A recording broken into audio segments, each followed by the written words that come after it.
आज की कहानी का शीर्षक है आइए हनुमंत जी बिराजिए। एक पंडित जी रामायण कथा सुना रहे थे। लोग आते और आनंद विभोर होकर जाते।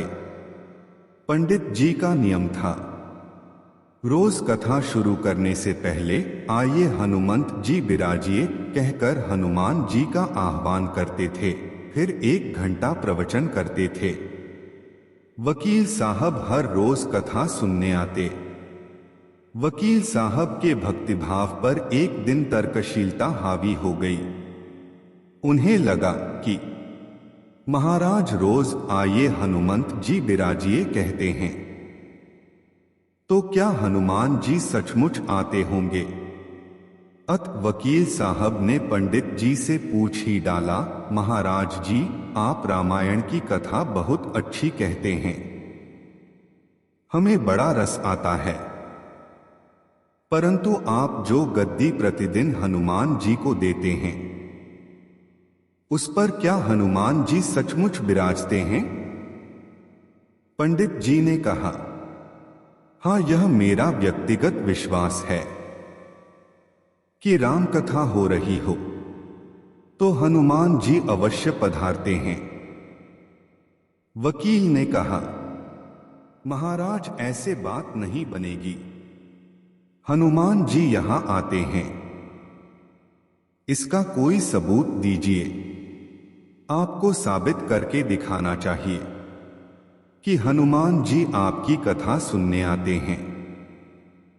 महाराज जी ने बहुत समझाया कि भैया, आस्था को किसी सबूत की कसौटी पर नहीं कसना चाहिए। यह तो भक्त और भगवान के बीच का प्रेम रस है, व्यक्तिगत श्रद्धा का विषय है। आप कहो तो मैं प्रवचन करना बंद कर दूं, या आप कथा में आना छोड़ दो। लेकिन वकील नहीं माना। वो कहता ही रहा कि आप कई दिनों से दावा करते आ रहे हैं। यह बात और स्थानों पर भी कहते होंगे, इसलिए महाराज आपको तो साबित करना होगा कि हनुमान जी कथा सुनने आते हैं। इस तरह दोनों के बीच वाद विवाद होता रहा। मौखिक संघर्ष बढ़ता चला गया। हारकर पंडित जी महाराज ने कहा, हनुमान जी हैं या नहीं, उसका सबूत कल दिलाऊंगा। कल कथा शुरू हो तब प्रयोग करूंगा। जिस गद्दी पर मैं हनुमान जी को विराजित होने को कहता हूं, आप उस गद्दी को आज अपने घर ले जाना। कल अपने साथ उस गद्दी को लेकर आना, और फिर मैं कल गद्दी यहां रखूंगा। मैं कथा से पहले हनुमान जी को बुलाऊंगा, फिर आप गद्दी ऊंची उठाना। यदि आपने गद्दी ऊंची कर दी तो समझना कि हनुमान जी नहीं हैं। वकील इस कसौटी के लिए तैयार हो गया। पंडित जी ने कहा, हम दोनों में से जो पराजित होगा वह क्या करेगा, इसका निर्णय भी कर ले। यह तो सत्य की परीक्षा है। वकील ने कहा, मैं गद्दी ऊंची न कर सका तो वकालत छोड़कर आपसे दीक्षा ले लूंगा। आप पराजित हो गए तो क्या करोगे? पंडित जी ने कहा, मैं कथावाचन छोड़कर आपके ऑफिस का चपरासी बन जाऊंगा। अगले दिन कथा पंडाल में भारी भीड़ हुई। जो लोग रोजाना कथा सुनने नहीं आते थे, वे भी भक्ति, प्रेम और विश्वास की परीक्षा देखने आए। काफी भीड़ हो गई। पंडाल भर गया। श्रद्धा और विश्वास का प्रश्न जो था, पंडित जी महाराज और वकील साहब कथा पंडाल में पधारे। गद्दी रखी गई।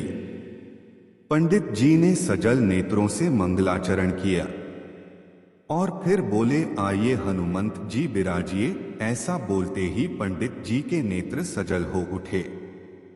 मन ही मन पंडित जी बोले, प्रभु, आज मेरा प्रश्न नहीं बल्कि रघुकुल रीति की परंपरा का सवाल है। मैं तो एक साधारण जन हूं। मेरी भक्ति और आस्था की लाज रखना। फिर वकील साहब को निमंत्रण दिया गया। आइए गद्दी ऊंची कीजिए। लोगों की आंखें जम गईं। वकील साहब खड़े हुए। उन्होंने गद्दी उठाने के लिए हाथ बढ़ाया, पर गद्दी को स्पर्श भी न कर सके। जो भी कारण रहा, उन्होंने 3 बार हाथ बढ़ाया, किंतु तीनों बार असफल रहे। पंडित जी देख रहे थे।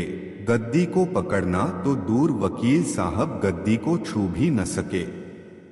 तीनों बार वकील साहब पसीने से तरबतर हो गए। वकील साहब पंडित जी महाराज के चरणों में गिर पड़े और बोले, महाराज गद्दी उठाना तो दूर, मुझे नहीं मालूम कि क्यों मेरा हाथ भी गद्दी तक नहीं पहुंच पा रहा है। अत मैं अपनी हार स्वीकार करता हूं। कहते हैं कि श्रद्धा और भक्ति के साथ की गई आराधना में बहुत शक्ति होती है। मानो तो देव नहीं तो पत्थर, प्रभु की मूर्ति तो पाषाण की ही होती है, लेकिन भक्त के भाव से उसमें प्राण प्रतिष्ठा होती है, तो प्रभु विराजते हैं। श्री राम जी की जय।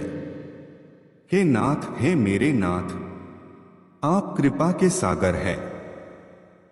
जय बजरंगबली की। दोस्तों, अगर आप आगे भी ऐसी धार्मिक कहानी सुनना चाहते हैं तो वीडियो को लाइक करें, और चैनल पर नए हो तो चैनल को सब्सक्राइब करें। हमारे साथ अंत तक बने रहने के लिए धन्यवाद।